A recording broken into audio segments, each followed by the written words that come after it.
नमस्कार, मैं विशाल खंडेलवाल एमबीटीवी पर आपका स्वागत करता हूं। आइए नजर डालते हैं आज के कुछ मुख्य समाचारों पर। एसबीआई के एटीएम से निकले 2000 के नकली नोट। सभी नोटों पर चिल्ड्रन बैंक ऑफ इंडिया लिखा पाया गया। कनॉट प्लेस में रूफटॉप कैफे पर पाबंदी। टेस्ट सीरीज में भारत का दबदबा कायम। आईपी यूनिवर्सिटी ने मनाया अपना एनुअल फेस्ट अनुगूंज। सूरजकुंड मेले पर छाया कपड़ों के व्यापार और भारतीय संस्कृति के रंग। राजधानी दिल्ली में 2000 के नकली नोट एटीएम से निकलने की खबर आई है। सूत्रों की माने तो दिल्ली के संगम विहार इलाके के एटीएम से कॉल सेंटर के एक कर्मचारी ने एटीएम से नोट निकाले तो उसमें से 2000 के नकली नोट पाए गए। सभी नोटों पर चिल्ड्रन बैंक ऑफ इंडिया लिखा हुआ पाया गया। आइए अब चलते हैं अपने संवाददाता रिजाक के पास और जानते हैं मामले की पूरी रिपोर्ट।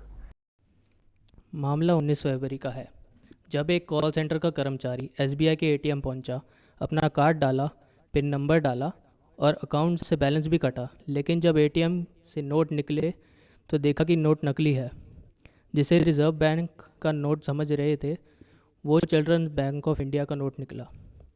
नकली नोट मिलने के बाद रोहित फौरन संगम विहार पुलिस स्टेशन पहुंचे और शिकायत दर्ज करवाई।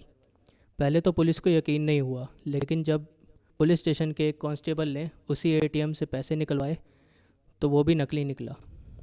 नोट की जांच होने के बाद पुलिस ने एफआईआर लिखी और मामले की जांच जारी है।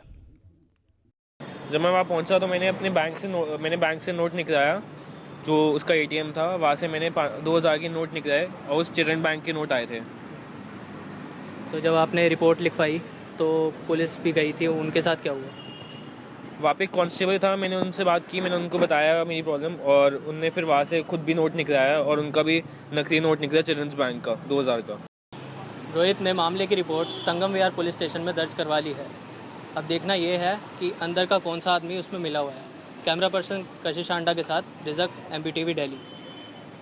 सीपी में एक इमारत के एक हिस्से के गिरने से भारी जमानत का नुकसान हुआ। सरकार ने रूफटॉप कैफे पर प्रयोग करने वाले सभी रेस्टोरेंट पर पाबंदी लगाने का फैसला किया है।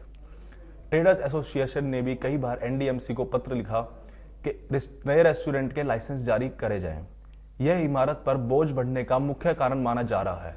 आइए चलते हैं अपने संवाददाता आयुषी जैन के पास। सेंट्रल दिल्ली के कनॉट प्लेस में एक बिल्डिंग की छत ढहने के बाद नई दिल्ली म्युनिसिपल काउंसिल ने छत पर बने 21 रेस्टो बार को बंद कर दिया। एनडीएमसी ने यह कदम उस घटना के बाद उठाया जिसमें पिछले हफ्ते सीपी के सी ब्लॉक में जैन बुक डिपो की छत पर एक खाली दुकान की छत ढह गई। घटना के बाद इस बाजार में दूसरी बिल्डिंग्स की ढांचागत स्थिरता को लेकर सवाल उठाने लगे। एनडीएमसी के एक सीनियर अधिकारी ने कहा, छतों पर बने कम से कम 21 रेस्टो बार्स को सील कर दिया गया है। यह गैर कानूनी तरीके से ऑपरेट हो रहे थे।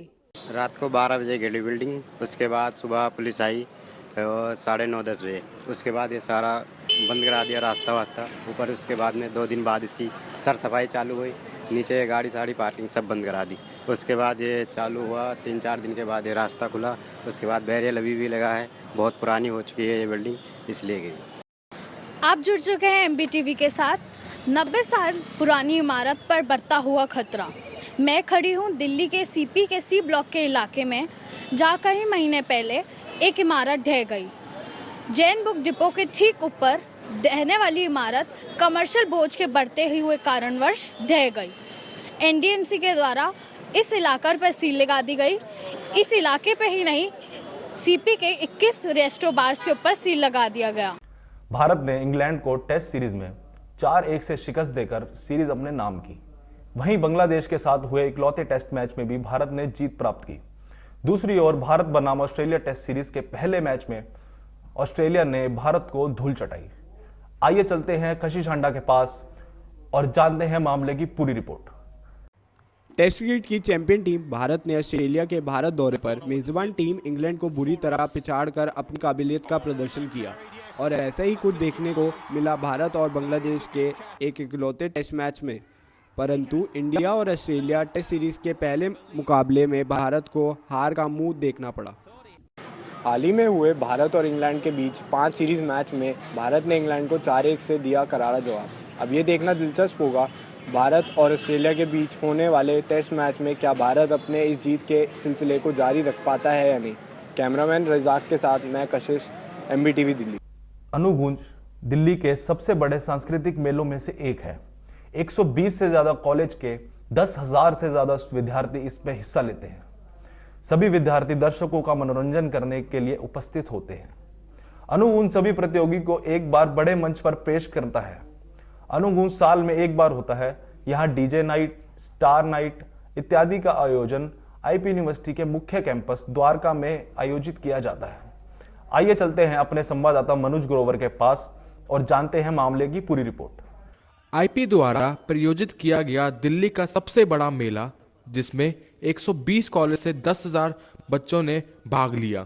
अनुगूंज साल में एक बार मनाया जाता है, जिसमें डीजे नाइट, स्टार नाइट और बहुत से प्रायोजित थी। मेले के तीसरे दिन ही सुखविंदर सिंह ने रंग जमाया रखा और माहौल को बांध कर रखा। यही नहीं, वहां खान पान का अच्छा खासा प्रायोजित किया गया था। अद्वितीय बैंड ने अपने हुनर से हमें अचंभित किया। So IP University is filled with very good and sexy crowd. So guys, what do you think? All colleges come here, participate in fest and music nights and all. What do you think? Yeah, it's amazing. We know.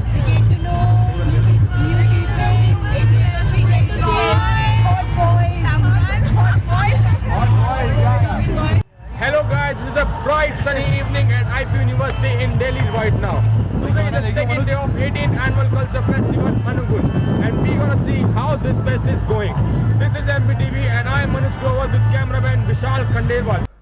निष्पक्ष पर्यटन, कपड़ा, सांस्कृतिक और विदेश मंत्री के साथ Surajkund authority और हरियाणा पर्यटन के सहयोग द्वारा आयोजित किया जाता है। मेले में एक छत के नीचे भारतीय परंपरा और संस्कृति की अनूठी विविधता दर्शाता है। अलग अलग रंग में हाथ से बने कपड़े दर्शकों के लिए आकर्षण का प्रदर्शन करते हैं। आइए चलते हैं अपने संवाददाता आदित्य गुप्ता के पास और जानते हैं मामले की पूरी रिपोर्ट। राष्ट्रीय राजधानी क्षेत्र के अंतर्गत फरीदाबाद का सूरजकुंड स्थल पूरी सज धज के साथ देश विदेश के हुनरमंदों को स्वागत करने के लिए तैयार है। झारखंड इस बार के मेले का थीम राज्य है। इस बार इस आयोजन में यूरोप, अफ्रीका और दक्षिण एशिया के 21 देश शिरकत कर रहे हैं। प्रशासन और पुलिस ने सुरक्षा के कड़े इंतजाम किए हैं। हरियाणा पर्यटन विभाग के अतिरिक्त मुख्य सचिव एवं सूरजकुंड मेला प्राधिकरण के उपाध्यक्ष VS कुंडू ने मंगलवार को एक संवाददाता सम्मेलन में बताया कि 1 से 15 फरवरी तक चलने वाले 31वें सूरजकुंड अंतर्राष्ट्रीय शिल्प मेले में शिल्पी और कलाकार पहुंच चुके हैं। इस बार झारखंड को थीम राज्य का दर्जा दिया गया है। इस साल इस मेले में 17 से अधिक देशों ने भाग लिया है।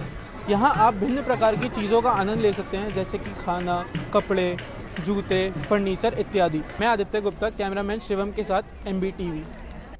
ये थे आज के मुख्य समाचार। मुझे दीजिए इजाजत और देखते रहिए MBTV।